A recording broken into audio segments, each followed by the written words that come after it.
está. Bueno, vamos a empezar con conceptos en fracturas de antebrazo y muñeca.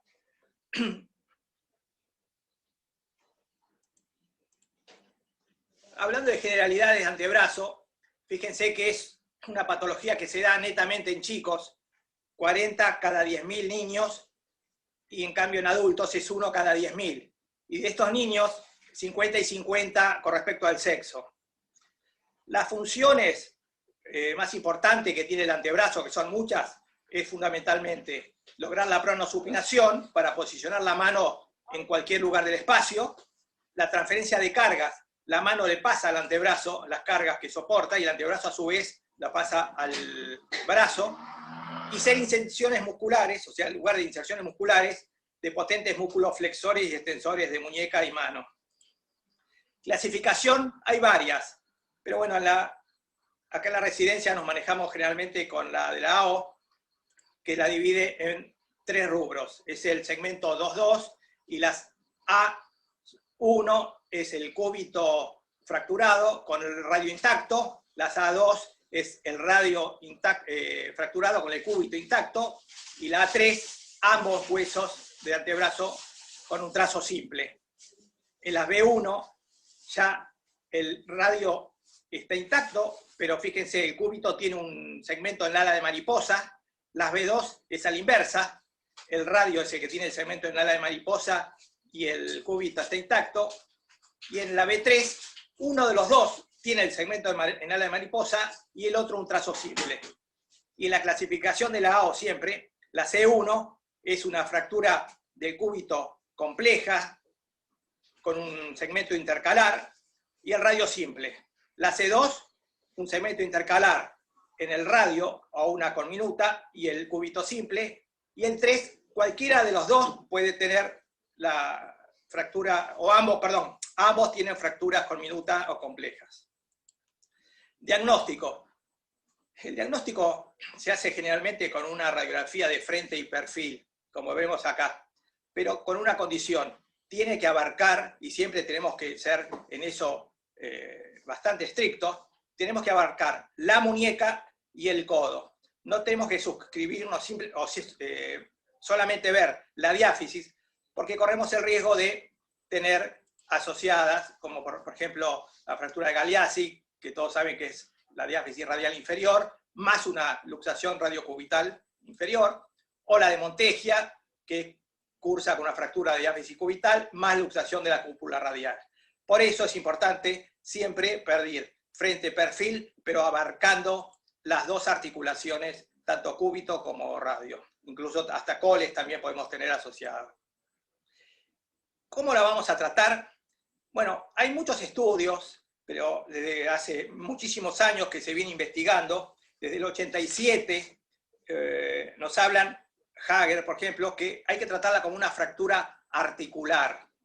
Por lo tanto, si es articular, tiene que tener una reducción anatómica. Y por lo tanto, tenemos que tomarlo como una articulación bicondilia, donde uno de los cóndilos va a ser la cabeza del radio, el otro cóndilo va a ser la epífisis distal del radio, y el intercóndilo va a ser la diáfisis.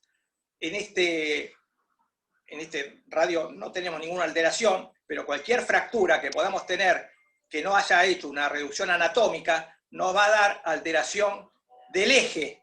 ¿Y el eje por dónde pasa? El eje del antebrazo. Lo vamos a tomar desde la cabeza del radio a la apófisis estiloides del cúbito. Si este eje, por una mala reducción y una mala consolidación, no está, o está alterado este eje, el paciente o no va a tener supinación, pronosupinación, o la va a tener disminuida. Por lo tanto, recuerden, es una fractura articular la de antebrazo. Por lo tanto, reducción anatómica. Acá tenemos, como le decía recién, Hager. Hager es toda una familia de traumatólogos alemanes. El padre, la hija, han desarrollado en el Hand Clinic varios artículos, se los estuve leyendo casi todos, con respecto a esto que decía recién. La biomecánica del antebrazo no es solamente una fractura diafisaria, sino que lo tenemos que tomar como bicondilia.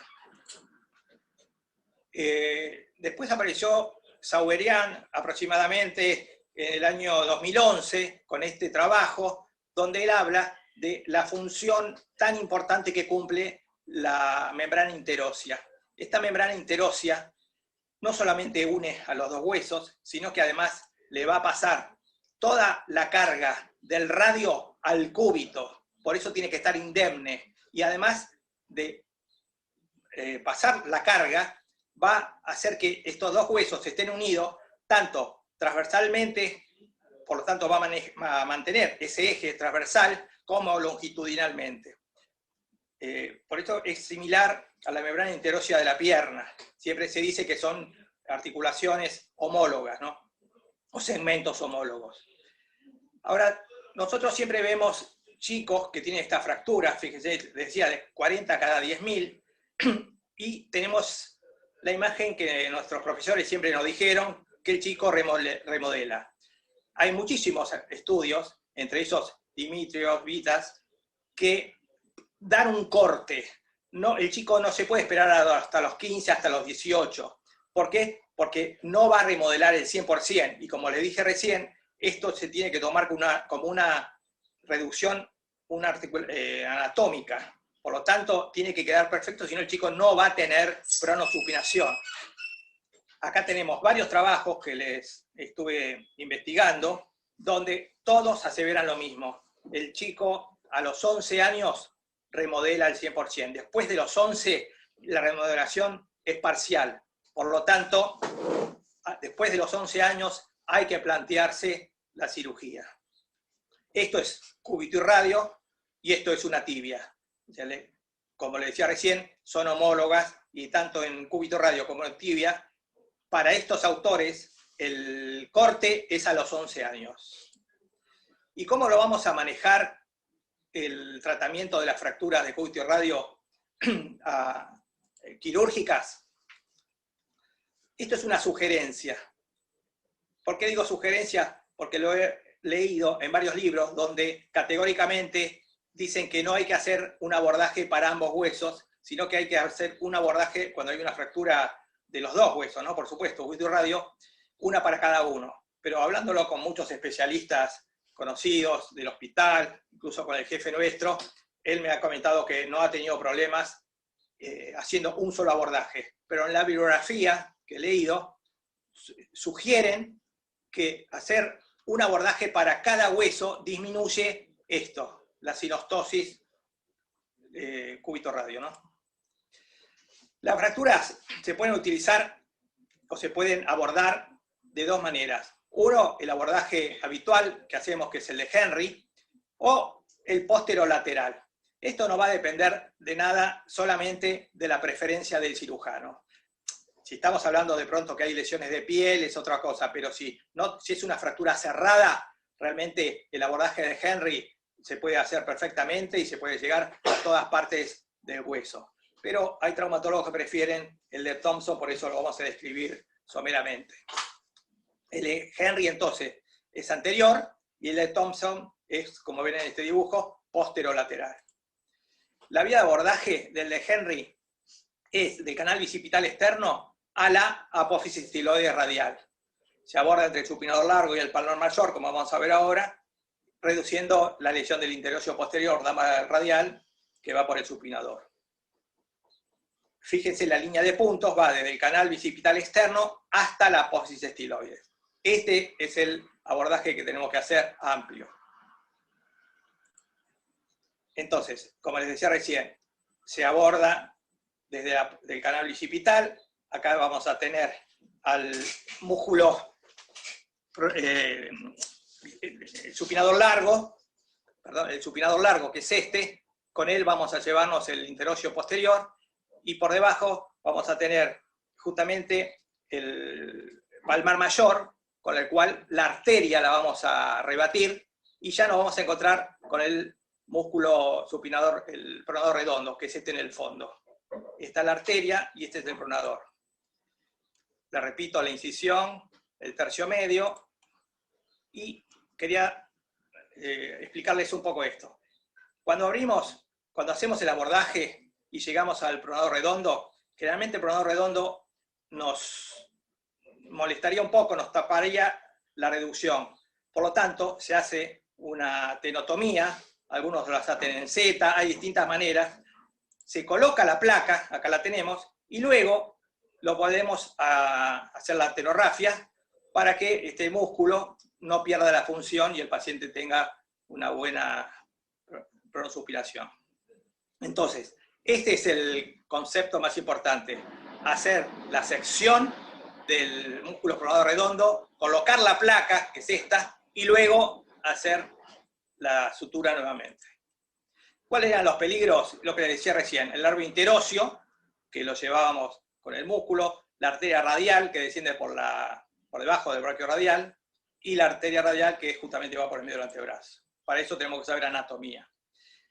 El abordaje posterolateral, que es el de Thompson, va del epicóndilo lateral al tubérculo de Lister, la cara superior del radio. Es un abordaje limpio, prácticamente corre entre el extensor común y el segundo radial, y se aborda del olecranon, como les decía, hasta la estiloide del cúbito, perdón, hasta el tubérculo de Lister, y no hay grandes elementos óseos, mejor dicho, elementos blandos, para que nos llegamos puesto algo, ¿no? En realidad se aborda perfecto todo el hueso y es muy sencillo. Se descubre, como dice acá, la longitud de todo el hueso. En general, todos preferimos hacer el abordaje de Henry, que es el más familiarizado. La posición para hacer el de Thompson es este, con un almohadón debajo del antebrazo, y es un abordaje subcutáneo, plano invertido. Perdón, les quiero mostrar otra cosa, perdónenme.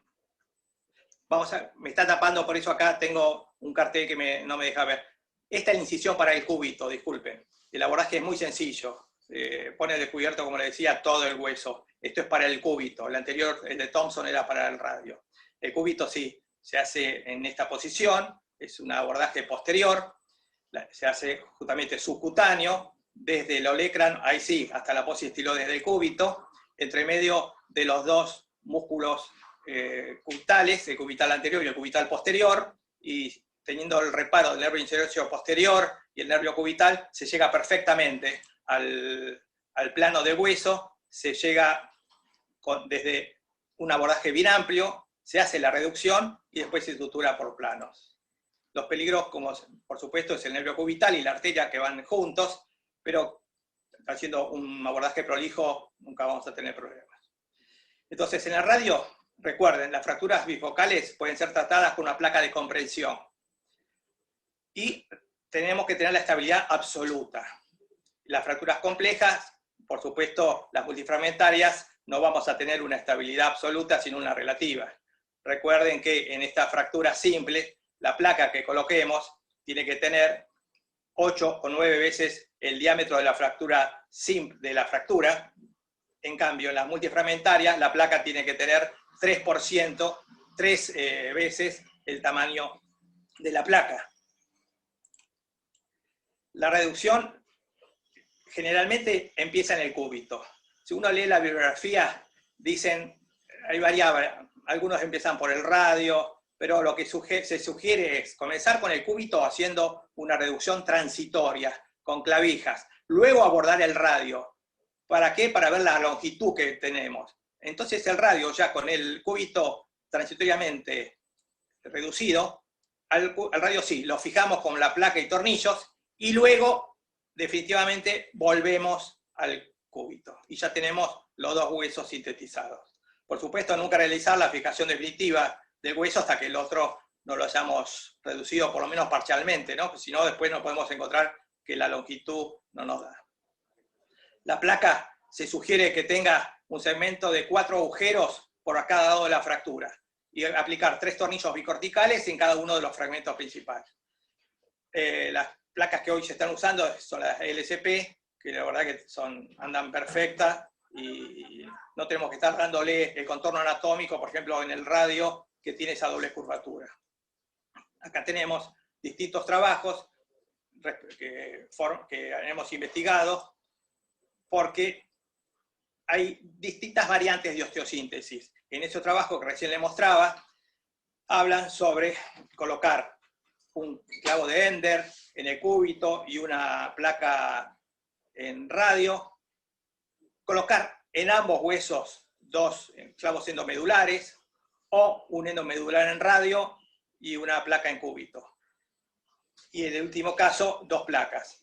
Esto es a gusto del cirujano, pero en los últimos estudios que he leído, sobre todo en estos que demostraba recién, donde ellos hacen una comparación entre clavo y placa y placa y placa, se ve que cuando se coloca el clavo placa en el radio tiene una doble curvatura y el clavo endomedular tiende a rectificar esas 2 curvaturas por su rigidez, por más que sea elástico, es rígido.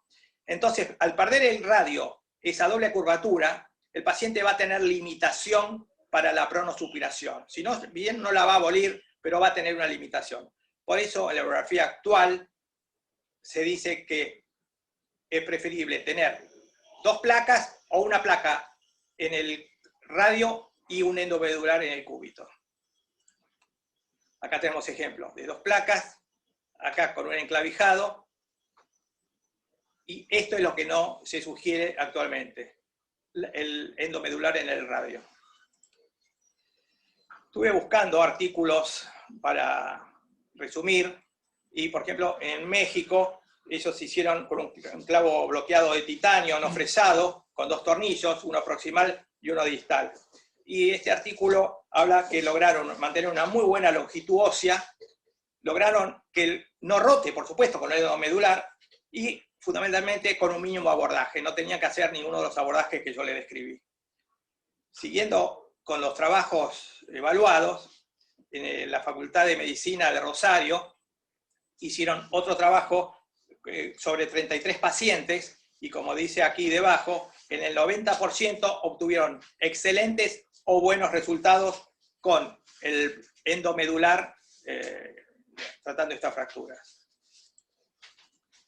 Para terminar, les quería dar, esto es lo que encontré en una revista española, que en chicos, en fracturas diafisarias de chicos, ellos también lo tratan con endomedular de Kirchner, con un 80-90% de buenos resultados en el 2018. El postoperatorio, valva de yeso o vendaje 14 días para evitar las rotaciones de antebrazo que hablábamos hoy. A los 15 días ya comenzar con ejercicios activos, sin carga hasta observar que se consolidó esa fractura. Y recién a los 3 meses el paciente debe reanudar las actividades de la vida diaria. Deportistas de contacto, según este artículo, a los 6 meses. Y empezamos con fractura de muñeca. Fractura de muñeca se da en jóvenes por alta energía o en adultos por baja energía. Pero siempre la característica es que es en extensión de muñeca, para adelante o hacia atrás.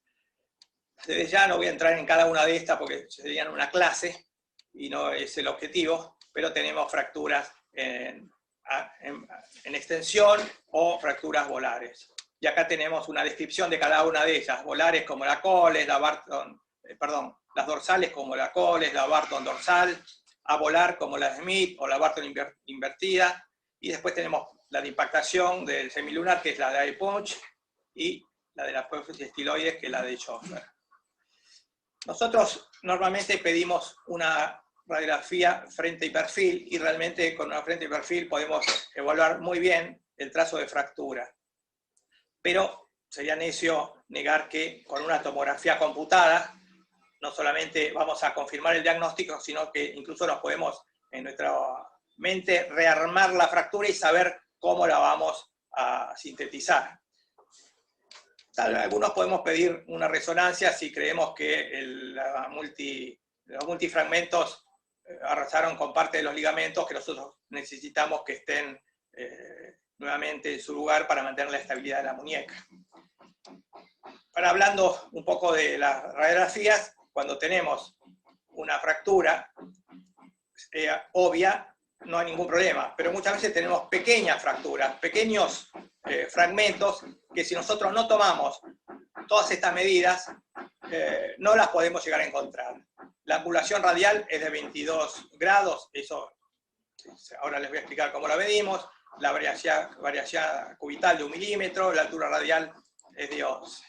Acá tenemos una línea que pasa por la base de la epífisis distal del radio y otra que pasa por el extremo más distal de la apófisis estiloide. Esta altura es de 11-12 milímetros, que es la altura radial. La inclinación se toma desde la zona más cubital de esta cavidad distal del radio hasta el extremo distal de la apófisis estiloide. Esa inclinación es de 22 grados aproximadamente. En el lateral, después lo vamos a ver, la inclinación es de 12 grados. También está la inclinación cubital, en una fractura, que generalmente en una inclinación cubital disminuye cuando hay una fractura de cúbito radio. Me pareció muy importante, esta medición, que es la traslación radial. Se traza una línea por el borde cubital del radio que debe impactar en el semilunar. Fíjense, este paciente, cuando se trazó la línea de la traslación radial, tenía 87% de desplazamiento. Se la redujo, se colocó la placa y quedó en 47%. Esta es una línea que tenemos que trazar siempre que venga un paciente con una fractura de muñeca, porque nos va a ayudar muchísimo en el diagnóstico. La traslación radial. Recuerden, semilunar tiene que exactamente en el centro impactar. Y las proyecciones laterales, sabemos que la muñeca tiene una inclinación molar de 10 grados. Ahora, ¿cómo sabemos que este es un perfil estricto? La cortical anterior tiene que cruzar el centro de rotación del hueso grande, acá. Y ahí tengo una de las mediciones para saber si es un frente estricto. Recuerden, 10 grados de desviación molar es lo normal que tiene la muñeca. Y por último, esto es muy importante, me hace acordar a la lágrima, a la imagen de lágrima de la cadera. En los pacientes que uno tiene alguna duda de qué puedo hacer con esta fractura, le pido una tomografía, bueno, podemos medir esta imagen de lágrima y tiene que tener 70 grados. La línea pasa exactamente por el medio. En este cuadro vemos una fractura de la imagen de lágrima donde tiene mucho más de 70 grados. Eso significa que estaba fracturada. Y el especialista en miembro superior va a evaluar siempre también la mano. ¿Por qué? Porque tienes que saber que muchas veces estas fracturas, como yo les mostraba recién, puede venir con una lusofractura de Galeazzi o Montegia, también a veces vienen con fracturas de los huesos del carpo. Entonces, tener en cuenta estas líneas de la articulación carpo-metacarpiana, intermetacarpiana, o incluso las dos líneas estas que deben ser paralelas entre los huesos del carpo. Por último, cuando uno ve una radiografía de frente, va a ver que la línea más anterior del radio siempre es mucho más gruesa que la línea posterior. Esto se debe a que, como toda la fuerza se hace generalmente hacia la flexión, osteogénicamente recibe mucho más estímulo y por eso la línea anterior del radio siempre es mucho más gruesa que la línea posterior. Esto hay que chequearlo, como también la estiloides del cúbito. Y por último, de las proyecciones que yo siempre pido es esta. Cuando uno tiene una fractura, no la puede interpretar bien porque está generalmente colapsada. Entonces pedimos una anteroposterior pre-reducción y cuando hacemos la reducción le sacamos otra placa y nos encontramos con la verdadera fractura. Esto es lo que vamos a tener que atender o reducir y no esto. Recuerden, la proyección anteroposterior, contracción, es muy importante para el futuro del paciente. No nos olvidemos de los ligamentos. Para esto también tenemos que estar bien duchos en lo que es anatomía, porque estas fracturas cursan muchas veces con fracturas fragmentarias o conminutas, que los ligamentos arrastran los fragmentos. Y si nosotros no sabemos los ligamentos dónde se insertan, los vamos a dejar o lesionados y no los vamos a volver a su puesto habitual, y el paciente que va a tener después una inestabilidad muy importante. de muñeca, dolor, artrosis y todo lo que sabemos. Por lo tanto, recuerden, cuando reducimos no solamente tenemos que reducir la parte ósea, sino la parte ligamentaria. Fundamental es esto. Las clasificaciones tenemos muchas, muchísimas. Cada autor hace una clasificación y le pone su impronta, ¿no? La O, la de Mayo, la de Fernández, que me gusta mucho. La de Malón también, del 84, es bastante de memorizar, es fácil, porque es estable sin conminución. La tipo 2 es un hundimiento inestable a dorsal o palmar. La 3 es una fractura especulada. La 4, la separada. Y la quinta, por estallido. Muchos manejan esta. Pero La Fontaine, hace muy pocos años, comenzó salió en el 89 en el Injury, pero después la fueron modificando, una clasificación que en realidad me va a decir si esa fractura que yo reduja y la enyese va a andar bien o se va a volver a modificar los fragmentos. Él habla de inestabilidad y da estos criterios. Una fractura que tenga una angulación dorsal de más de 20 grados, por más que la reduzcamos y la enyesemos, va a volver a producirse el mismo trazo que tenía anteriormente. Si tiene una fractura de cúbito asociada, si el trazo intraarticular o si tiene un compromiso dorsal, la fractura de 30%, y si el paciente tiene más de 60 años, no perdamos en tiempo en reducirlo y enyesarlo, porque esa fractura no va a andar. Directamente hay que optar por un tratamiento quirúrgico. Y es bueno entender estos criterios, que son 1, 2, 3, 5 criterios, muy fáciles de llevar a la práctica, y que nos van a evitar reducir, enyesar, y que el paciente venga con dolor, y después terminemos colocándole una placa con tornillos. ¿Cómo se estudia la muñeca? Bueno, generalmente se estudia en columnas. Está la columna radial, la columna media y la columna cubital. Cada una corresponde. La radial a la fosa escafoidea, la media a la fosa semilunar y la cubital a la cavidad sigmoidea del cúbito. Y una vez que nos decidimos por hacer una reducción o estabilización, lo primero que tenemos que pensar es en este doctor, el doctor Capanghi, de Francia, que en el 1987 él pregona el enclavijado intrafocal. Nosotros acá, yo lo he hecho muchas veces con muy buenos resultados. No es para todas las fracturas de muñeca, pero gracias a Capanghi, muchísimas de las fracturas las hemos hecho o reducido rápidamente. A veces tenemos pacientes que no la pueden conseguir la placa y se demora el tratamiento, y con este enclavijado en la guardia o en quirófano, en pocos minutos tenemos ya la estabilización casi definitiva. Se usa fracturas múltiples fragmentos de extremo distal. Acá tienen una, fíjense, unas polifragmentarias, y con 3 clavijas se hace la reducción. Este ejemplo, fíjense, una fractura muy importante, se la enclavijó, ahora les voy a mostrar, y la verdad que anduvo muy bien. La primera clavija, ¿por dónde penetra? Por el cuarto compartimento. O sea, no la podemos colocar más o menos. Tenemos que buscar el cuarto compartimento de los extensores, y ahí, entre el extensor común y el extensor propio del índice, ingresa la primera clavija intrafocal. La segunda clavija va a entrar en el segundo compartimento, el de los extensores entre los dos radiales.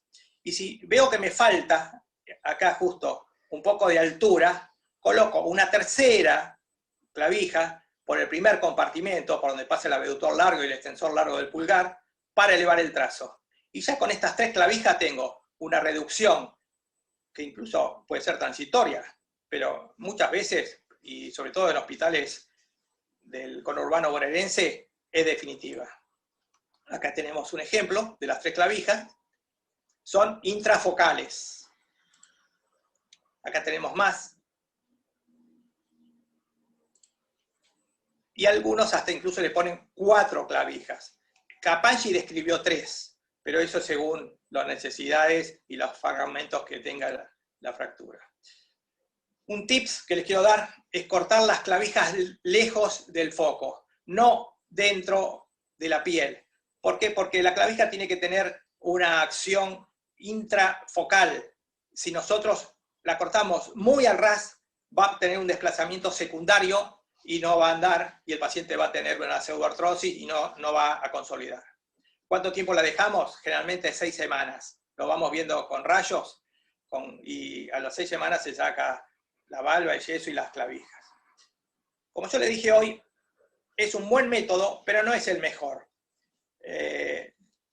Hay algunas fracturas, como las de debió volar, donde no se hace el enclavijado Capacci. ¿Por qué? Porque no es la misma distancia de piel al hueso por volar que la misma distancia de piel al hueso por dorsal. Si nosotros hacemos un enclavijado por vía volar, y se nos va a complicar, la clavija va a salir por el medio del túnel carpiano, y vamos a lesionar el mediano, no está bueno. Por eso el enclavijado de Capacci no está recomendado, de hecho no es una indicación en fracturas con desvío volar. Acá tengo otros ejemplos, les decía, a veces para ganar altura tenemos que poner un cuarto, pero esto está mal cortado. Hay que dejarlos fuera de la piel, más o menos entre 50 milímetros a 1 centímetro. Estuve revisando la bibliografía, sobre todo nuestra, en español, y el enclavado percutáneo, y en varios de los artículos todos señalan que tienen un excelente resultado. Incluso el doctor Salem, un argentino, en la revista de Ortopedia y Traumatología, él, sobre 39 pacientes con 41 fracturas, el doctor obtiene resultados satisfactorios en más del 90% de los casos. Ahora, ¿qué sucede? Nosotros tenemos esta fractura, la reducimos, como muestro acá, y tenemos dos posibilidades de colocar la clavija. La clavija es pre o post foco. Esto está mal colocado. Nunca la tenemos que colocar antes en donde empieza la fractura. Siempre tiene que ser transfocal. Cuando los residentes comienzan a aprender a colocarla, es muy normal que esto creamos que está bien puesto y el paciente después tiene la caída de la fractura. Entonces la fractura tiene que estar enclavijada, por eso se llama transfocal. ¿Y cuándo nos damos cuenta que no anda? Cuando nosotros colocamos la clavija transfocal y sucede esto. ¿Qué pasa en este caso?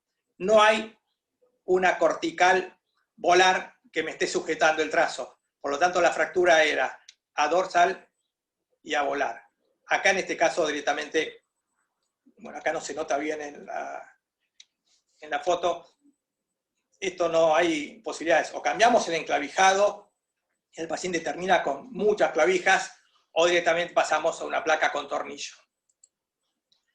Para aplicar la placa, anteriormente se hacía el enclavijado de Henry, que iba entre el supinador largo y la arteria.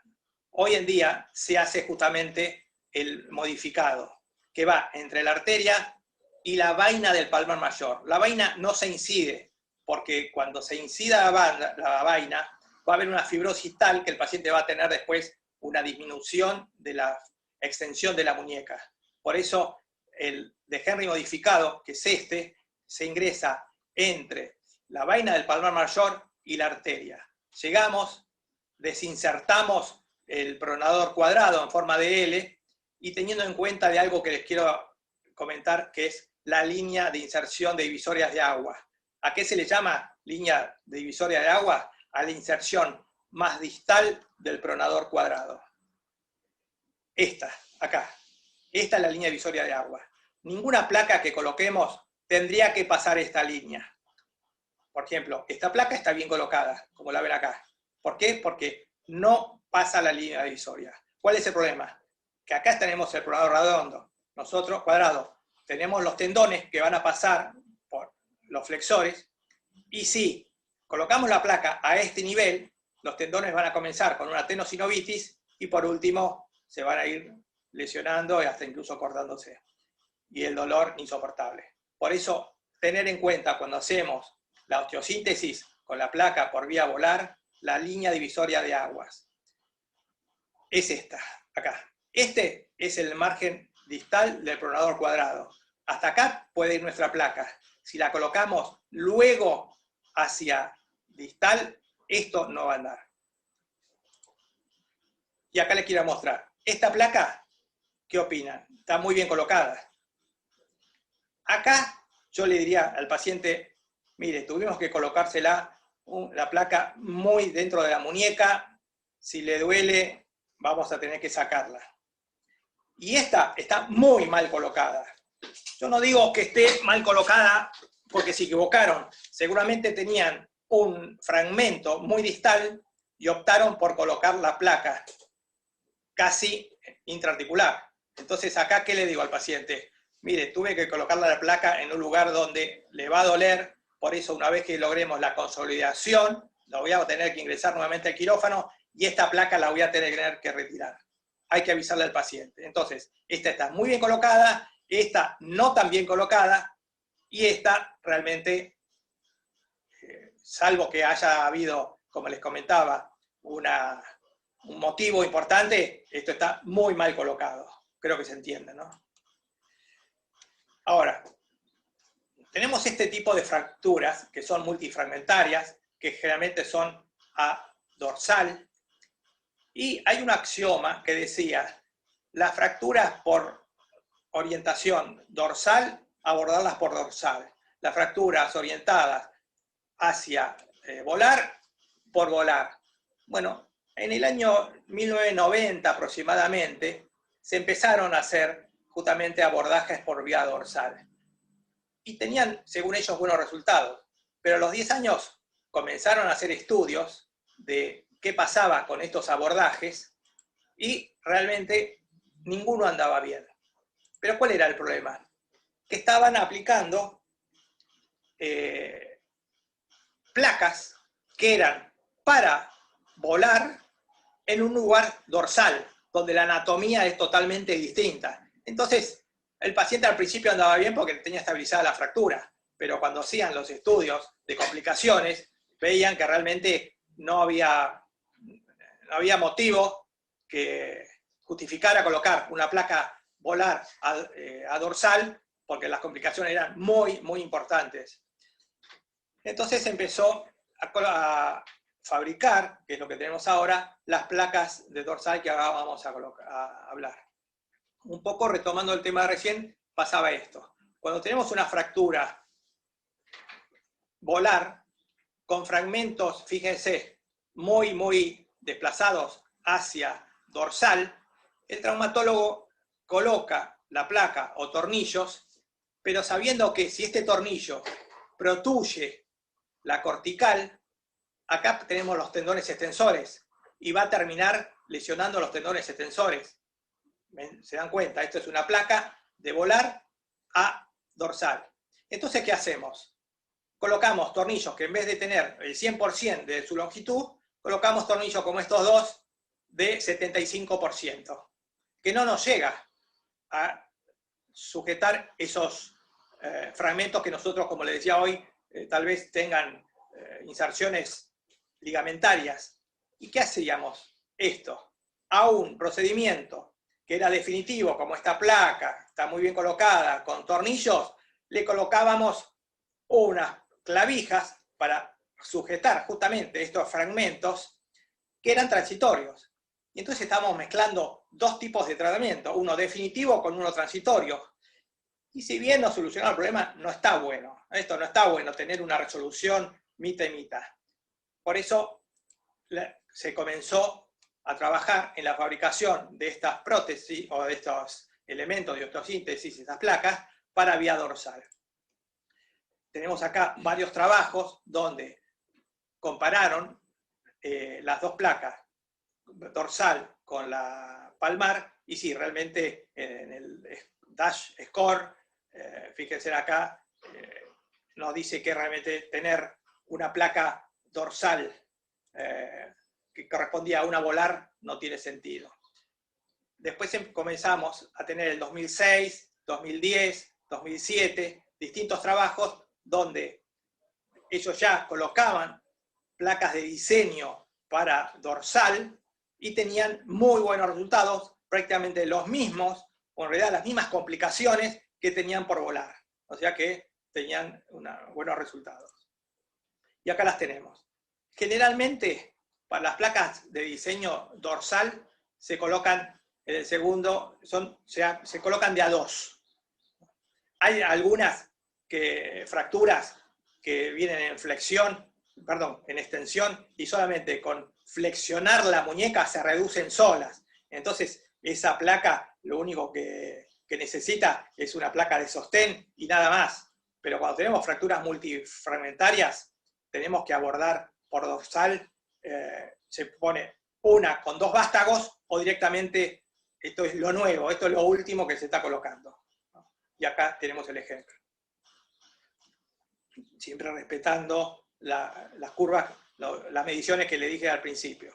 Este es doble placa. ¿Cómo lo hacemos? Ingresamos por el retináculo de los extensores y yo ahora les voy a mostrar un slide del ligamento transverso, que es muy importante para después la resolución del caso. Entonces entramos entre los tendones y extensores de los dedos y se coloca en el segundo o en el cuarto compartimento. Quería mostrarles esto. El extensor, el retináculo extensor. Esto hay que rebatirlo, tratando de que no se corte, porque después lo vamos a usar cuando coloquemos la placa, una o dos, acá tenemos 2, y entre la placa y los músculos vamos a colocar ese retináculo para que me haga de zona de protección y no me incida sobre la placa, ¿no? Entonces el retináculo, una vez colocada la placa, o las dos, en el segundo y en el cuarto, lo tensamos nuevamente sobre la placa, pero por abajo de los tendones extensores. O sea que migra de estar sobre los tendones a estar debajo de los tendones, pero defendiéndomelos del efecto de roce que producen las dos placas. Creo que se entiende. Acá tenemos preoperatorio, acá tenemos la tomografía y cómo se resolvió el caso, con 2 placas en el segundo y en el cuarto espacio. Y gracias a estas placas, el paciente no va a tener el problema que tenía colocándole, como se hacía a fin del siglo, entre el 90 y el 2000, una placa directamente a dorsal, de volar a dorsal. Este es un paciente que justamente tuvo una fractura de radio a dorsal. Fíjense, con 6 meses, la buena rehabilitación que tuvo. Para terminar, encontré este slide que me pareció fabuloso. Fíjense, esta fractura de la apófisis estiloides, cómo la resolvieron fantásticamente con un Herbert, ¿no? Y les dejo, acá tenemos un algoritmo de fracturas de radio, desplazada, no desplazada, reductible, irreductible, y es un poco todo lo que les estuve hablando. Yeso, si está dentro de los criterios de la Fontaine, aguja percutánea sobre el enclavijado, tutor, placa, tornillo o tratamiento funcional. Conclusión. El par radiográfico es fundamental. Seguramente la tomografía también, pero con un buen par radiográfico podemos hacer el diagnóstico. El enclavado de Capanghi es una muy buena opción. Todavía se sigue usando. Respetar la línea divisoria de aguas. Esto, chicos, es fundamental. No pasarnos con la placa volar de esta división, porque si no vamos a tener problemas y el tendón se va a terminar cortando. Las fracturas desplazadas a volar, como les dije, abordar por volar. Las desplazadas a dorsal, abordar por dorsal. Y no desestimar la osteosíntesis dorsal, que cada vez tiene más uso. Muchas gracias. Terminamos.